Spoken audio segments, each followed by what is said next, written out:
পশ্চিমবঙ্গের আকাশে গত কয়েকদিন ধরে দেখা যাচ্ছে এক অদ্ভুত আবহাওয়ার পরিবর্তন।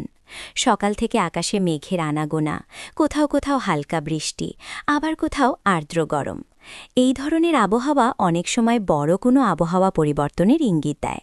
তাই স্বাভাবিকভাবেই প্রশ্ন উঠছে, এই মেঘলা আকাশ কি কেবল সামান্য বৃষ্টির সংকেত, নাকি এর পেছনে তৈরি হচ্ছে বড় কোনো ঝড় বা ঘূর্ণিঝড়ের সম্ভাবনা?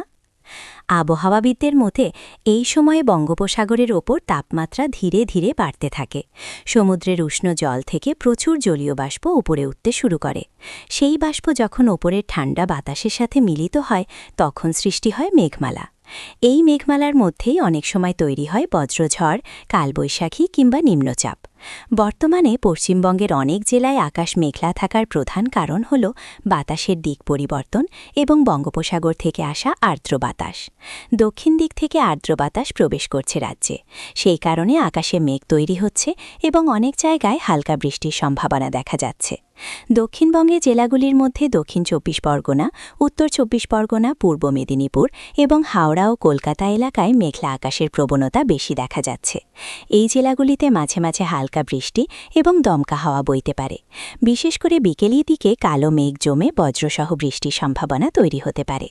সুন্দরবন অঞ্চলে সমুদ্রের কাছাকাছি হওয়ার কারণে আবহাওয়ার পরিবর্তন একটু দ্রুত হয়। সেখানে আর্দ্রতা বেশি থাকার কারণে মাঝে মধ্যে বজ্রসহ বৃষ্টি দেখা যেতে পারে। তবে আপাতত বড় কোনো ঝড় বা ঘূর্ণিঝড়ের সরাসরি সম্ভাবনা এখনও স্পষ্টভাবে দেখা যাচ্ছে না। অন্যদিকে পশ্চিমবঙ্গের পশ্চিমাঞ্চলীয় জেলা যেমন পুরুলিয়া, বাঁকুড়া, পশ্চিম মেদিনীপুর এবং ঝাড়গ্রাম এলাকায় দিনের তাপমাত্রা অনেকটাই বেশি রয়েছে। এই অঞ্চলে দিনের বেলায় গরম বাড়ছে এবং বিকেলের দিকে বজ্রঝড় তৈরি হওয়ার সম্ভাবনা থাকে। উত্তরবঙ্গের জেলাগুলিতেও আবহাওয়া কিছুটা পরিবর্তনশীল। দার্জিলিং, কালিম্পং, জলপাইগুড়ি, আলিপুরদুয়ার এবং কোচবিহার জেলায় মেঘলা আকাশ এবং মাঝে মাঝে বৃষ্টি দেখা যেতে পারে। পাহাড়ি এলাকায় বাতাসের গতিবেগ বেশি থাকে, তাই সেখানে দমকা হওয়ার সম্ভাবনাও রয়েছে। অনেকের মনে প্রশ্ন উঠছে, এই ধরনের আবহাওয়া কি ভবিষ্যতে বড় কোনো ঘূর্ণিঝড়ের ইঙ্গিত দিতে পারে? আবহাওয়া বিশেষজ্ঞদের মতে মার্চ মাসের শুরুতে বঙ্গোপসাগরে বড় ঘূর্ণিঝড় তৈরি হওয়ার সম্ভাবনা সাধারণত খুব কম থাকে, কারণ এই সময়ে সমুদ্রের ওপর বায়ুমণ্ডলীয় পরিস্থিতি পুরোপুরি অনুকূল থাকে না। তবে সমুদ্রের তাপমাত্রা যদি দ্রুত বৃদ্ধি পায় এবং নিম্নচাপ তৈরি হয়, তাহলে ধীরে ধীরে একটি ঘূর্ণাবর্ত তৈরি হতে পারে। বঙ্গোপসাগরে ঘূর্ণিঝড় তৈরি হওয়ার জন্য কয়েকটি গুরুত্বপূর্ণ শর্ত পূরণ হওয়া দরকার। প্রথমত, সমুদ্রে জলের তাপমাত্রা কমপক্ষে ২৬ থেকে ২৭ ডিগ্রি সেলসিয়াস থাকতে হবে। দ্বিতীয়ত, ওপরের স্তরের বাতাসের গতি খুব বেশি হওয়া চলবে না। তৃতীয়ত, নিচের স্তরে পর্যাপ্ত আর্দ্রতা থাকতে হবে। যদি এই সমস্ত শর্ত একসাথে পূরণ হয়, তাহলে একটি নিম্নচাপ ধীরে ধীরে শক্তিশালী হয়ে ঘূর্ণিঝড়ে পরিণত হতে পারে। তবে বর্তমান পরিস্থিতিতে বঙ্গোপসাগরে বড় ধরনের নিম্নচাপের ইঙ্গিত এখনও পরিষ্কারভাবে দেখা যাচ্ছে না। তাই আপাতত যে মেঘলা আকাশ দেখা যাচ্ছে, তা মূলত মৌসুমি পরিবর্তনের ফল। এর ফলে অনেক জায়গায় হালকা বৃষ্টি হতে পারে এবং কিছুটা স্বস্তি মিলতে পারে গরম থেকে। তবে আবহাওয়ার একটি গুরুত্বপূর্ণ বিষয় হল, বৃষ্টির পর আবারও তাপমাত্রা দ্রুত বাড়তে পারে।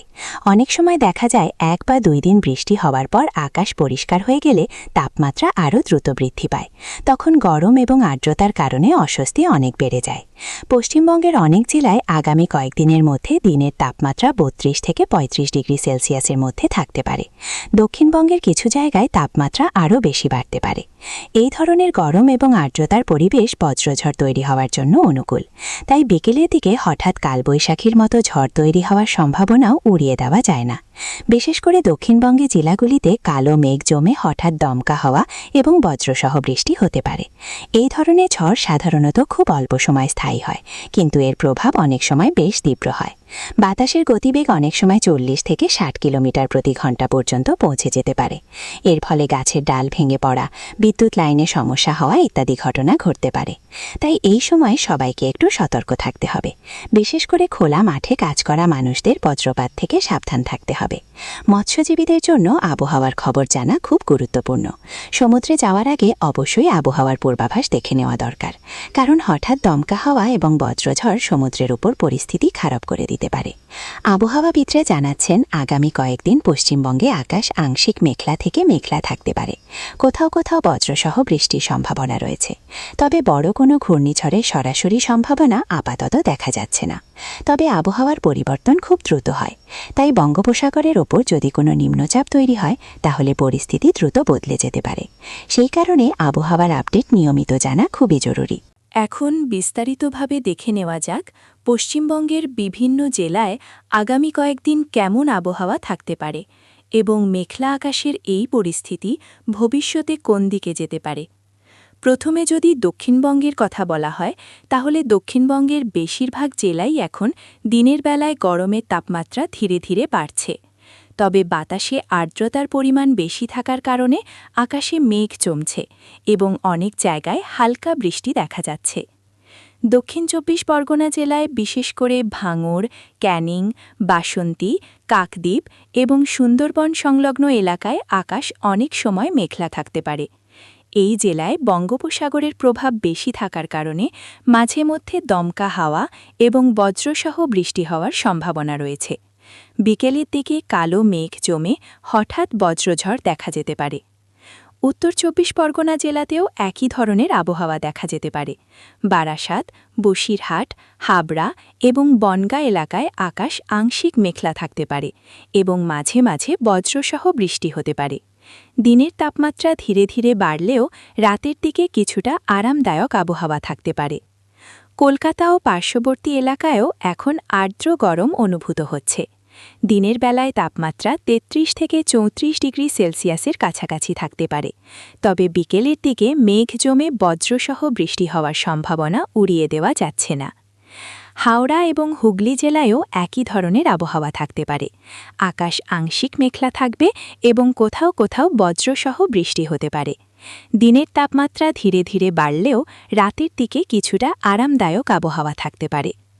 পূর্ব মেদিনীপুর এবং পশ্চিম মেদিনীপুর জেলায় সমুদ্রের কাছাকাছি হওয়ার কারণে আবহাওয়া দ্রুত পরিবর্তন হতে পারে। বিশেষ করে দীঘা, কাথি এবং তমলুক এলাকায় মাঝে মধ্যে দমকা হাওয়া এবং বজ্রসহ বৃষ্টি দেখা যেতে পারে। ঝাড়গ্রাম এবং পশ্চিম মেদিনীপুরের জঙ্গলমহল এলাকায় দিনের তাপমাত্রা তুলনামূলক বেশি থাকতে পারে, তবে বিকেলের দিকে বজ্রঝড়ের সম্ভাবনা রয়েছে। এবার যদি পশ্চিমবঙ্গের পশ্চিমাঞ্চলের জেলাগুলির কথা বলা হয়, পুরুলিয়া, বাঁকুড়া এবং পশ্চিম বর্ধমান এলাকায় দিনের বেলায় গরমের প্রভাব বেশি থাকবে। এই অঞ্চলে অনেক সময় দিনের বেলায় তাপমাত্রা ৩৫ ডিগ্রি সেলসিয়াস পর্যন্ত পৌঁছে যেতে পারে। তবে এই গরমের মধ্যেই বিকেলের দিকে বজ্রঝড় তৈরি হওয়ার সম্ভাবনা থাকে, কারণ দিনের গরম বাতাস উপরে উঠে ঠান্ডা বাতাসের সাথে মিশলে বজ্রঝড় তৈরি হয়। এবার যদি উত্তরবঙ্গের জেলাগুলির দিকে তাকানো যায়, তাহলে উত্তরবঙ্গের আবহাওয়া কিছুটা ভিন্ন ধরনের হতে পারে। দার্জিলিং এবং কালিম্পং পাহাড়ি এলাকায় আকাশ অনেক সময় মেঘলা থাকতে পারে। সেখানে মাঝে মধ্যে বৃষ্টি এবং দমকা হাওয়া দেখা যেতে পারে। জলপাইগুড়ি, আলিপুরদুয়ার এবং কোচবিহার জেলায়ও মেঘলা আকাশ এবং হালকা বৃষ্টির সম্ভাবনা রয়েছে। এই জেলাগুলিতে বাতাসে আর্দ্রতা বেশি থাকার কারণে বজ্রসহ বৃষ্টি দেখা যেতে পারে।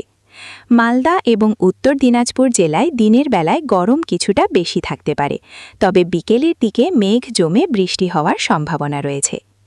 এই সময়ে আবহাওয়ার একটি বড় বৈশিষ্ট্য হল দিনের গরম এবং বিকেলের ঝড়। এই ধরনের আবহাওয়াকে অনেক সময় প্রাক মৌসুমী বজ্রঝড়ের সূচনা ধরা হয়। বাংলার মানুষ এই ঝড়কে সাধারণত কালবৈশাখী নামে চেনে। কালবৈশাখী ঝড় সাধারণত মার্চের শেষ থেকে এপ্রিল এবং মে মাসে বেশি দেখা যায়, তবে অনেক সময় মার্চের শুরুতেও এর আভাস পাওয়া যায়। এই ঝড়ের সময় হঠাৎ কালো মেঘ জমে যায়, তারপর শুরু হয় প্রবল দমকা হাওয়া, বজ্রপাত এবং বৃষ্টি। অনেক সময় শিলাবৃষ্টিও দেখা যায়। কালবৈশাখী ঝড়ের বাতাসের গতি অনেক সময় ৫০ থেকে ৭০ কিলোমিটার প্রতি ঘন্টা পর্যন্ত পৌঁছে যায়। এখন প্রশ্ন হচ্ছে, এই ধরনের আবহাওয়ার পরে কি সত্যিই বঙ্গোপসাগরে বড় ঘূর্ণিঝড় তৈরি হতে পারে? বঙ্গোপসাগর পৃথিবীর অন্যতম ঘূর্ণিঝড় প্রবণ এলাকা। এখানে বছরে বেশ কয়েকবার ঘূর্ণিঝড় তৈরি হয়। তবে ঘূর্ণিঝড় সাধারণত দুটি মৌসুমে বেশি দেখা যায়।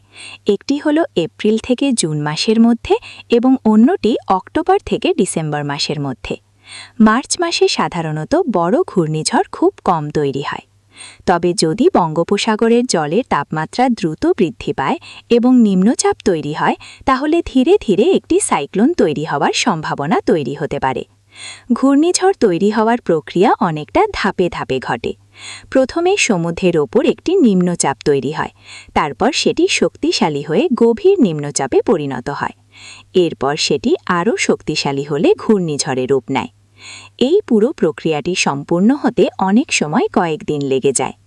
বর্তমানে আবহাওয়া দপ্তরের তথ্য অনুযায়ী বঙ্গোপসাগরে বড় ধরনের কোনো নিম্নচাপ এখনও স্পষ্টভাবে তৈরি হয়নি।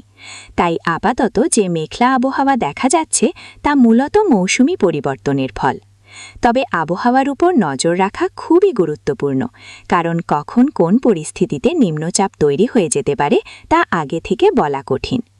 আবহাওয়াবিদরা সবসময় স্যাটেলাইট এবং বিভিন্ন বৈজ্ঞানিক যন্ত্রের সাহায্যে সমুদ্রের পরিস্থিতি পর্যবেক্ষণ করেন। যদি কোনো নিম্নচাপ তৈরি হয়, তাহলে তার গতিপথ এবং শক্তি সম্পর্কে ধীরে ধীরে স্পষ্ট ধারণা পাওয়া যায়। তাই সাধারণ মানুষের জন্য সবচেয়ে গুরুত্বপূর্ণ বিষয় হল আবহাওয়ার খবর নিয়মিত জানা এবং সতর্ক থাকা। বিশেষ করে কৃষক, মৎস্যজীবী এবং খোলা আকাশের নিচে কাজ করা মানুষদের আবহাওয়ার পূর্বাভাস জানা খুবই জরুরি। আগামী কয়েকদিন পশ্চিমবঙ্গে আবহাওয়া মূলত আংশিক মেঘলা থেকে মেঘলা থাকতে পারে। কোথাও কোথাও বজ্রসহ বৃষ্টির সম্ভাবনা রয়েছে। তবে বড় ধরনের ঘূর্ণিঝড়ের আশঙ্কা আপাতত কম। তবে বৃষ্টির পর আবারও তাপমাত্রা দ্রুত বাড়তে পারে এবং গরমের প্রভাব আরও বাড়তে পারে। তাই বলা যায়, এই সময়ের আবহাওয়া একদিকে যেমন কিছুটা স্বস্তি দিচ্ছে, অন্যদিকে ভবিষ্যতের গরমের পূর্বাভাসও দিচ্ছে।